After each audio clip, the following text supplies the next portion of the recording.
Good evening, everybody. Chris Saraga from the 365 reporting here at the beautiful Feather River as always.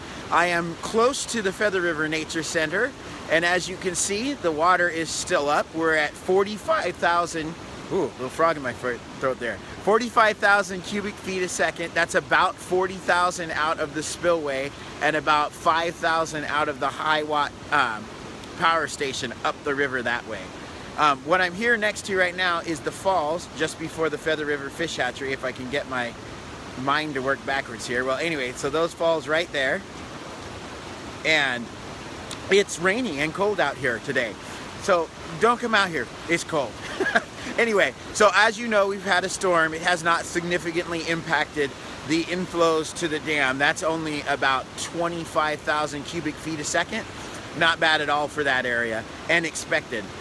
The reason I'm down here right now is there's just been a recent report that the Nature Center is closed, which is true, and that it will remain closed because the road has been eroded underneath.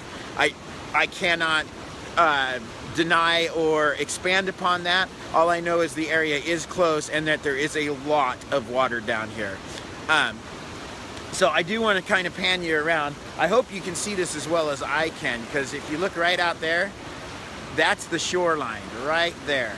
So everything else beyond that is just crazy amounts of water.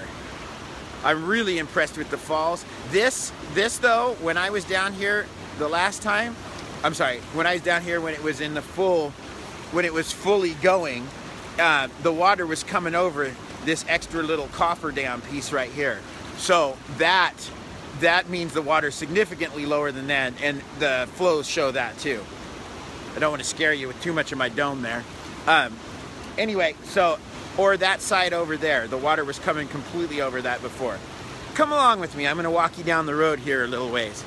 So, in other news, as I'm getting to where I want to go, the roundabout on Nelson and Table Mountain, that had speed bumps on it. The city council voted to get rid of those speed bumps. I posted that report, not in the links this time, but actually on the 365. If you have not joined the 365's page, that is located on Facebook.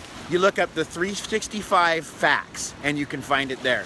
So right now I'm here on the road where I believe a lot of the erosion probably has occurred. This is just a guess, but I'll show you what we're looking at right here. So that is the road, and that is the river lapping over the sides of the road there. If you can see there. So it's kind of wet down here. This area actually, right down here, will show you a little better, because I can actually see the water hitting the road and going underneath it right here. Here, I'm gonna actually pull you away from me. You won't have to look at me for once, but here, I'll pull you down.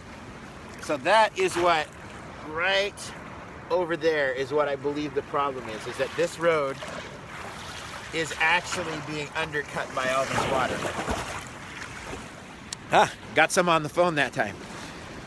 So that means this area will be closed, and that brings a total, that is actually kind of a big loss for Oroville, because not only is the Feather River Nature Center closed, but then also down that way is Riverbend Park is also closed, and Bedrock Park is also closed. So basically all of the river activities along this entire area have been shut down by the extra water that has been spilled out prior and during this spill.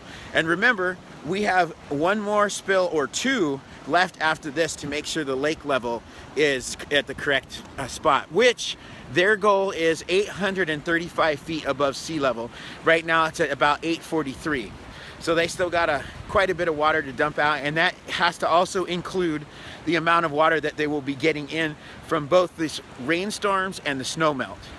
So I'm gonna walk you guys up here just a couple more minutes. Stick with me. I wanna invite you guys to like and subscribe to the YouTube channel. I'll post that in the links here later today or probably tomorrow morning. Or you can see it, it's right on the banner of the 365's page all the time.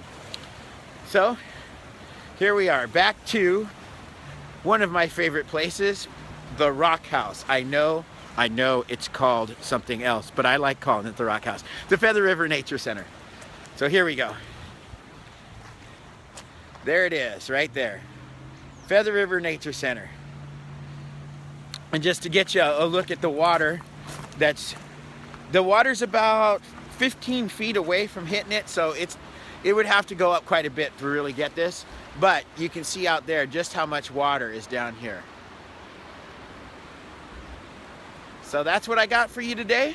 We've got the speed bumps removed from the roundabout up on Lincoln, which is, well, depending on your opinion, great or bad news.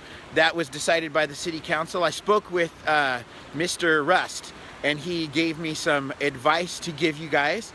That the roundabout actually has a 25-mile-per-hour speed limit. That I'm not sure of. One of the people who were commenting earlier said it might be 20. I haven't had a time to double check that, but let's just be safe and say it's 20 to 25 mile-per-hour speed limit. That way, when you go around the roundabout, you won't go careening off of it any direction that you don't want to go. So just make sure that you're safe there, and that way perhaps they won't put the speed bumps back if you don't like the speed bumps. If you do like the speed bumps, then maybe you can go to the city council and tell them why they should be there. Either way, I'll still report on it. When the weather clears up, because I can't fly a drone in this weather, I'll go over and fly both of those roundabouts again, so you can get kind of a top-down perspective. It really shows how they work, and I really like that. There's been a couple of those on my YouTube channel too. So anyway, one last thing I just remembered too. I finally found out who cleaned up all the driftwood down here at the Feather River Nature Center. That was the linemen from the Lineman College. Give them a big thanks when you have a chance, because they really did a good job. That's all I have for you guys today. I will be back out tomorrow as always. If you have anything that you want to see, anything you want reported on, post it down in the comments. Any locations you want me to go to, because I am wide open for going anywhere. I love doing this stuff. So I think the last listener I talked to had me go up to the dredge area up north here. Is that north? Yeah, up north here. And I've also been over to Biggs, but I'm willing to go anywhere, and it doesn't have to be near the water, although I really do apparently like this river. So everybody have a great day. I will see you guys tomorrow. Stay safe and make sure that you check out the 365. Have a great day.